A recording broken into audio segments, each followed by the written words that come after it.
Huwag mong pakikalaman yung kaso ko. Problema ko yun. Yung kaso mo ang ayusin mo. Si Senator Jinggoy Estrada nagalit ng tawaging convict. Nagkainitan sa Senate hearing ngayon si Senator Jinggoy Estrada and ex-PDEA agent Jonathan Morales matapos sabihin ni Morales na ang senador ay nakonvict na samantalang siya ay nakasuhan pa lamang. Hindi naman po maganda yung sinasabi ni ni Senator Jinggoy Estrada patungkol sa akin. Para namang ako talagang hinuhusugahan, ako'y may kaso pa lang at hindi pa napapatunayan sa hukuman.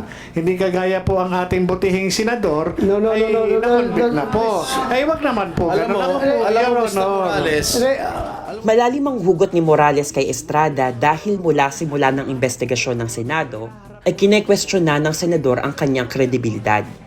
Dinismiss ng PDEA si Morales noong 2013 dahil sa mga kasong tulad ng estafa, false testimonies at mga reklamong nandadawit siya ng mga inosenteng tao sa mga kaso ng iligal na droga.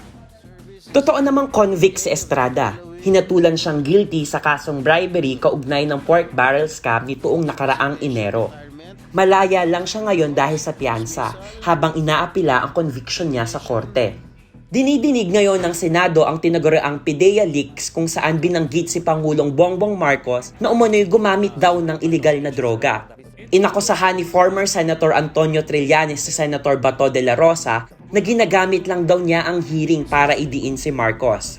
Sabi ni Trillanes, utos daw ito ni former President Rodrigo Duterte, pati na rin ang umano'y ouster plot laban kay Marcos. Si Senate President Mig Zubiri na close ally ng presidente, nagbabalang huwag daw gamitin ng Senate hearing para sa political persecution. Ilang mga senador na ang nagdududa bakit kailangang ituloy pa ang hearing ng PDEA leaks. Kinwestiyon naman ni Zubiri, Estrada at Senator Cheese Escudero ang pagpapatuloy ng hearing dahil naniniwala silang hearsay lamang ang basihan ng akusasyon. Nakatatlong hearing na ang Senate investigation na to, pero wala pa ring napapatunayan na sinasabing PDEA leaks. Di naman nagpatinag si De La Rosa, magkakaroon pa raw ng ulit ng hearing sa susunod na linggo.